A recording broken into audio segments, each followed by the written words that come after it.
In this section, we're going to work on the building bases.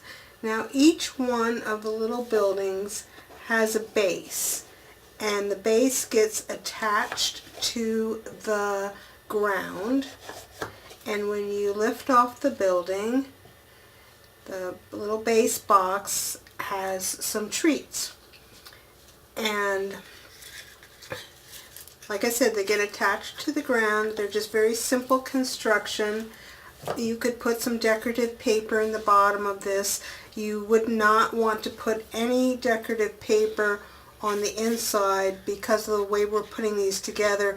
This base fits in there very tightly, and if you put paper on the inside, it will take up too much space. So I had considered making these out of the medium weight chipboard, and then the buildings fit a little more snugly, but they're kind of more aggravating to build that way, and so we're just going to build them out of the lightweight chipboard. So let's get started.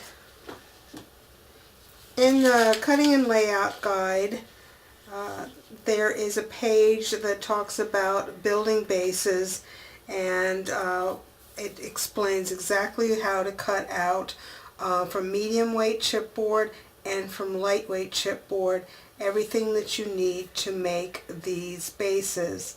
And then it goes on from there to explain the score marks for each of the different sizes. So I'm going to walk us through doing one each of the building bases, and I'll just have this off to the side where I can refer to it.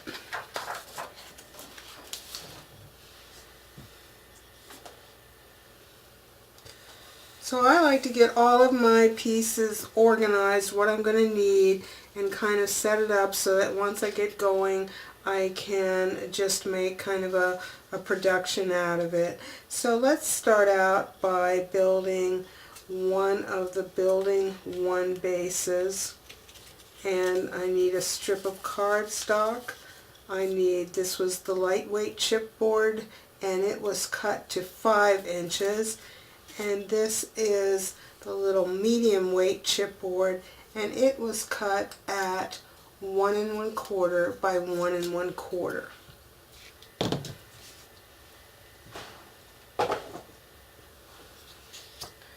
So I have those things, and got my little mini scoreboard, and according to the instructions on this all of these sides are cut at 3/4 inch. They're 3/4 inch wide strips. So building one, 5 inches long, says the first score is at 1 1/4 inches. The second score is at 2 1/2 inches. And the third score is at 3 3/4 inches. Okay. Now, in the cutting and layout, it says cut 24 strips that are 3/4 of an inch wide out of your cardstock. I just held this one up and trimmed it so that it's about a 1/2 inch longer than the length of my lightweight chipboard. So I have some wider score tape here. This is 5/8 of an inch. If you don't happen to have that, just put a strip of 1/4 inch on the top and the bottom along the length here, and that will be fine. The thicker just saves the time of having to do that twice. So we're just going to fold this till we get it into, we've made the creases for the 4 sides, and then getting rid of this score tape backing, just on one of the sides, line up the top edge. I just go about midway in that section.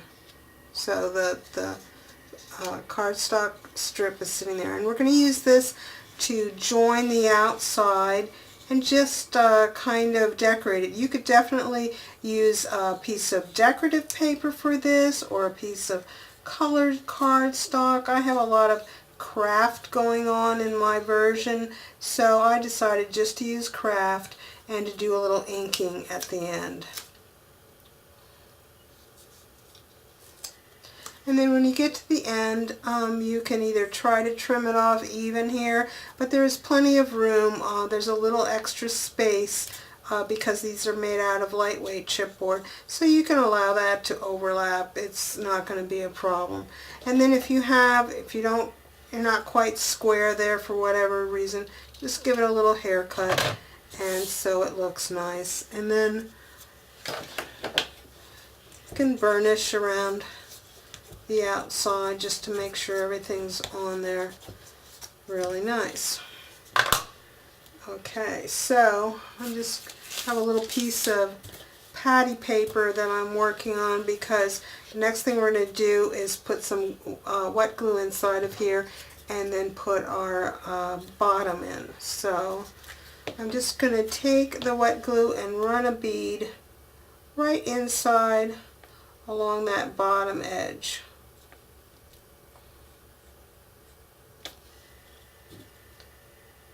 Right along that bottom edge.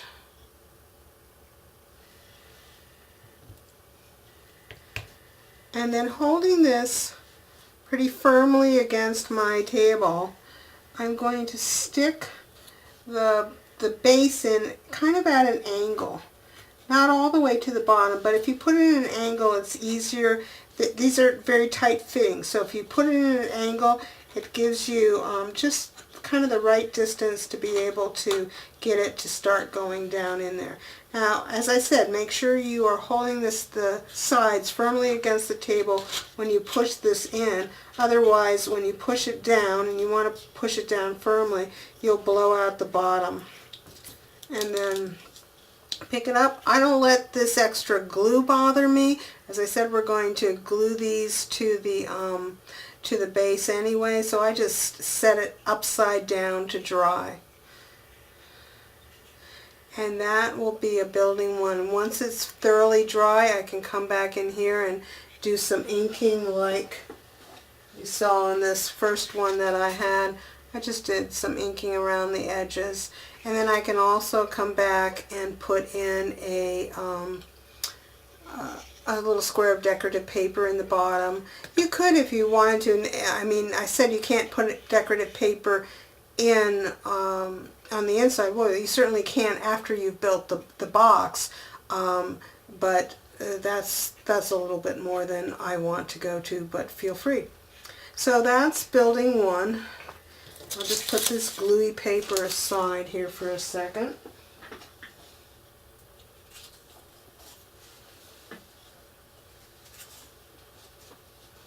Gathering my supplies for building base 2. Building base 2 has a 6-inch length of the lightweight chipboard.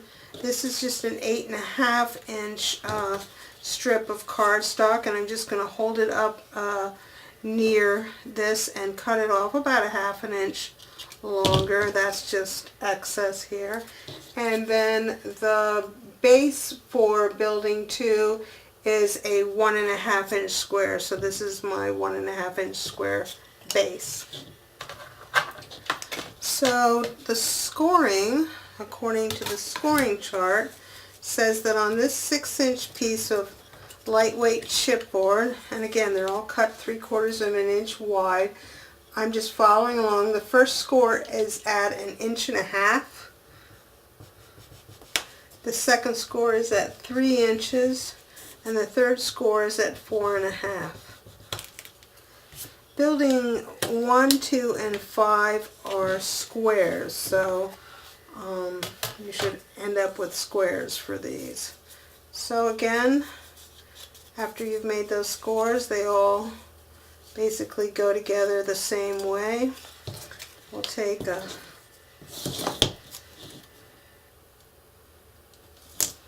strip of tape on here.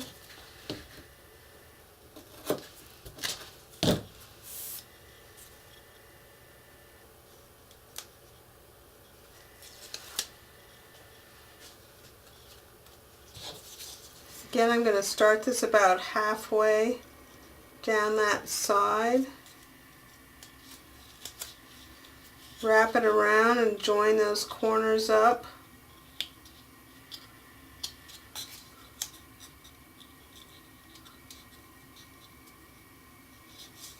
And just keep running the paper. I pay mostly, in case things aren't cut exactly the same, I pay more attention to that top edge than the bottom edge, or what I've designated as the top edge. A little burnishing.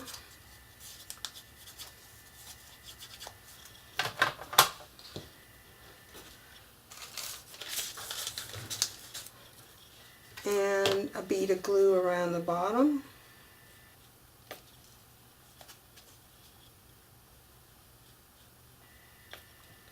Now there's many ways to make boxes. Feel free to use whatever method you prefer. You just want to, if you do it a different way, just test out your sizes and make sure the buildings can easily fit on top of the little boxes. If they're too hard to get off and on, you know, it could be a challenge when someone's trying to get the little treats. And again, make sure you hold the building tight against your work surface when you're pushing down the bottom so it doesn't blow out there. It should end up flush with the bottom there. And there's really no need to, I mean, it fits in there very tightly, so there's really no reason to need to put pressure or anything on it. So just set it aside again upside down to dry.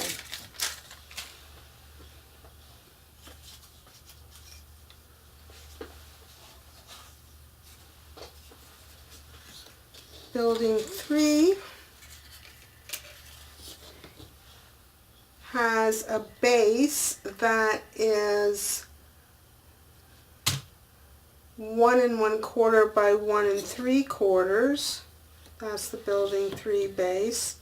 I've got 2 of these. And the side walls are 6 inches long for building 3. And I have my strip of cardstock here, which I'll give a little trim to.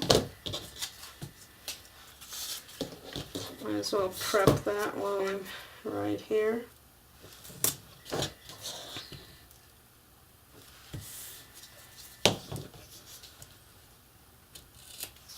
Okay. And then to score for building 3, this one's a rectangle, and building 3 gets scored at 1 1/4. And then 3, and then 4 1/4.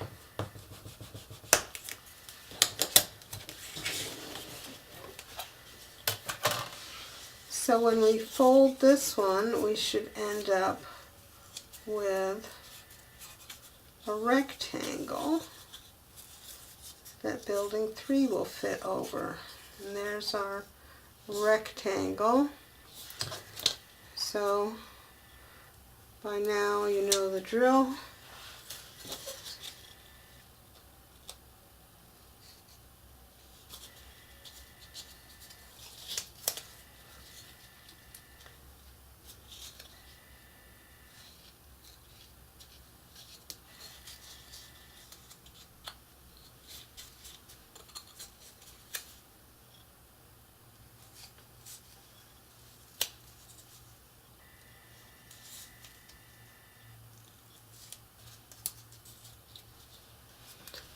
Add a little burnish.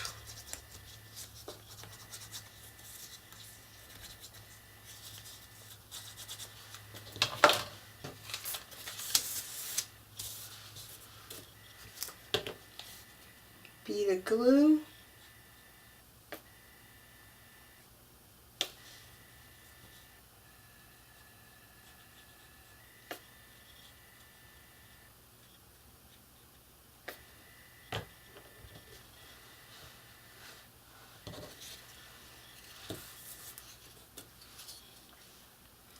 Stick this in at an angle.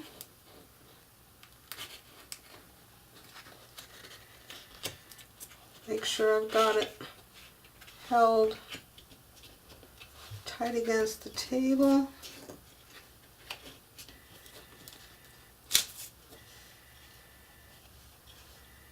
And there is number 3.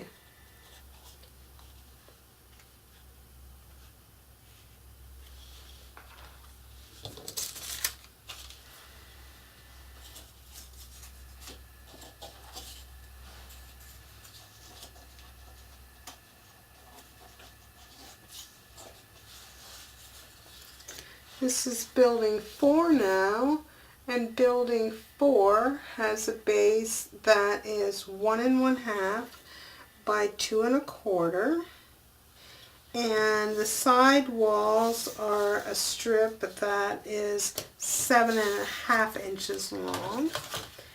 And let me prep my cardstock.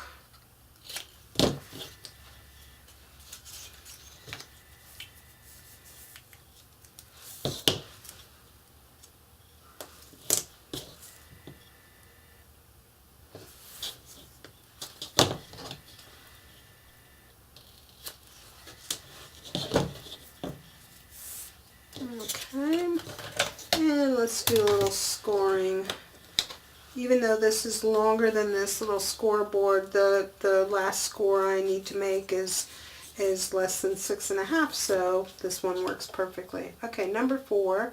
First score 1 1/2 inches.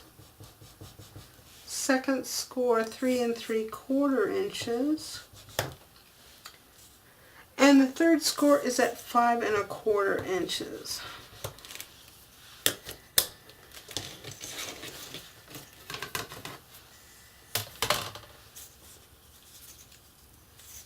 Do our folding.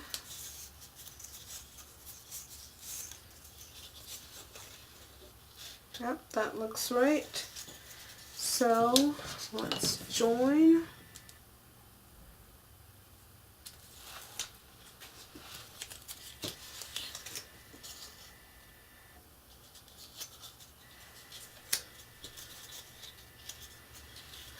I think by now you see, how repetitive this is. As long as you've cut things according to the chart and you follow the scoring that's indicated for the particular size, you'll have success with this part of the project. And I'm mostly just running through each one of these sizes to double check what I have in the layout guide and make sure I have everything correct.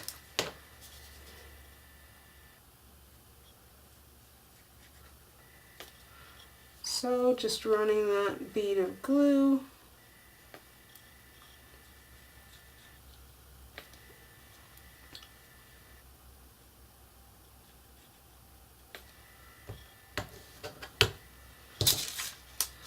Finding a dry place on my patty paper. Put that in at an angle, not all the way down on that side, just kind of like part way down.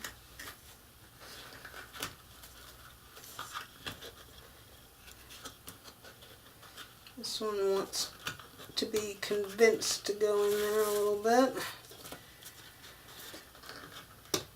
There we go. Hold this down.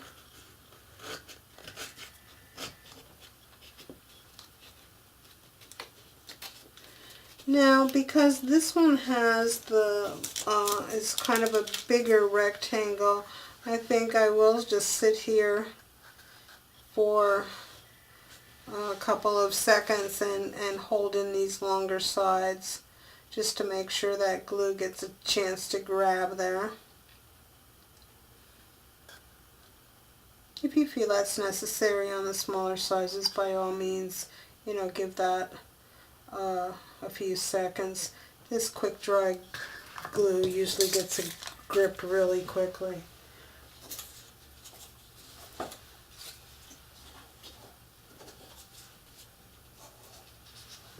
And then our last one is building 5. We have 3 of these to make, and these are 1 3/4 inch squares for the medium weight chipboard base, and the side walls are 7 inches long. Prep my cardstock.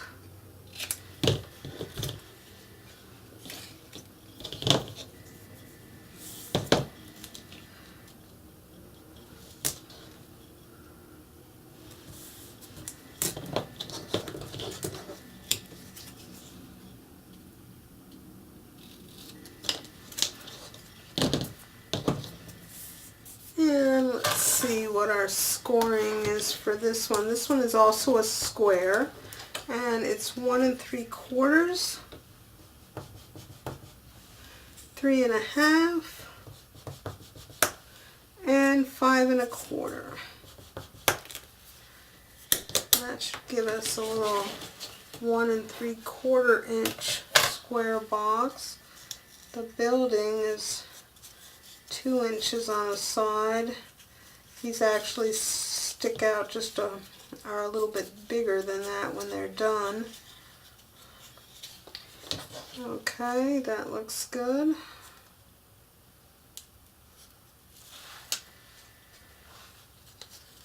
And let's put this cardstock on.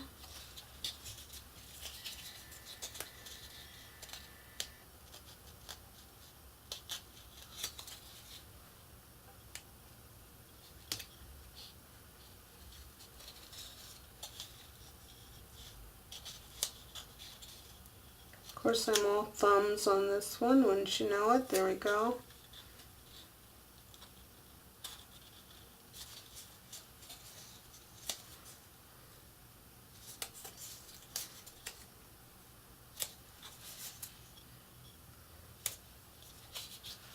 Give it the burnish.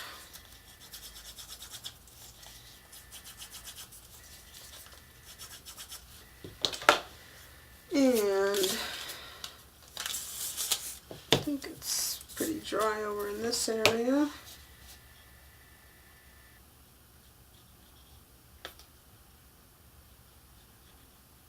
I like this little patty paper. I think it's mostly supposed to be used to separate hamburger patties. You can get it here in like a restaurant supply store, and it's very inexpensive, and I think it's good for these little things, you know, when you don't need to get out your craft sheet stuff. So I really like using patty paper for these little jobs. Sometimes this last corner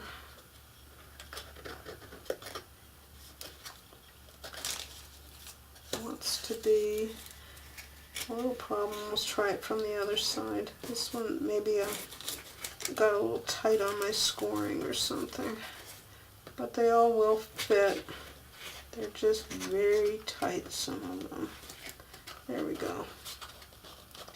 And again, hold that building flush when you give that the little push.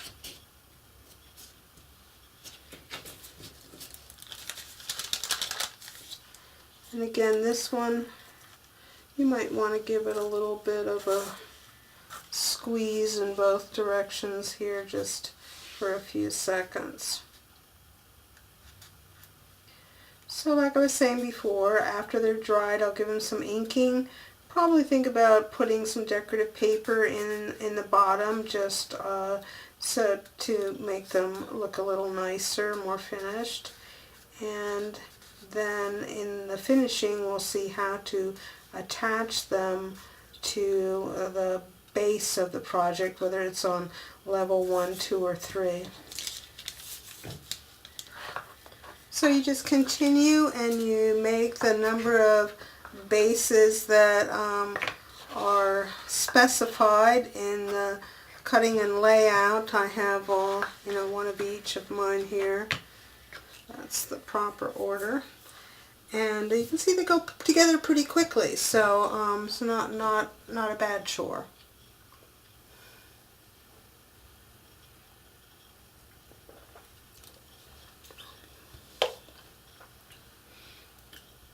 So I decided that I wanted to make little boxes for the trees to go in, kind of like planter boxes. And this little one for the small trees, it measures a half an inch on each side and it's 3/8 of an inch tall. It's made the exact same way as the building bases that we just did. And you can see the little tree fits right inside of there. Now I decided to have that for two reasons. Number one, so that it just adds a little more of a decorative element to the trees, which obviously I haven't painted or decorated these yet. And the other thing is, I'm thinking that when this project gets stowed away after the holiday season, that the trees would fare better if they're not, if they can be put in a separate box along with all the buildings. So that's why I decided to make these little boxes. And like I said, they work the same as the building bases that we just did. I made 10 of these because I have 10 of the little trees right now in my layout. The only difference is I've used some of I saved all my little scraps from cutting out my buildings, and I'll use them as instead of cardstock around the outside. Other than that, it goes together the same way. Lightweight chipboard on the outside, a medium weight little chipboard square on the inside, and it's just it's just scored every half inch and then put together with a strip of the decorative paper. Bead of glue to put the little bottom inside, and done. Now I'm going to use on the top this bigger tree. It has a base that's a little bit bigger than 3/4 of an inch, so I've included instructions in there to make a little box that is 7/8 of an inch wide, and making it exactly the same way. So it's just a little bit bigger to accommodate the base, and it's 5/8 of an inch tall, since this wooden base is taller as well. So and that one just goes together the same. You only need to make one of these. I'm only having one of the big trees. Make them for as many trees you have.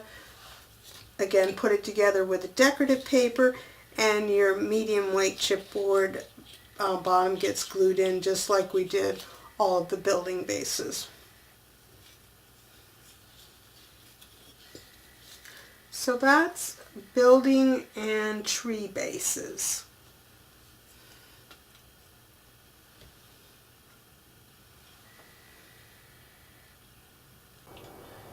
Just a quick little segment to show you what I did to finish off the building bases.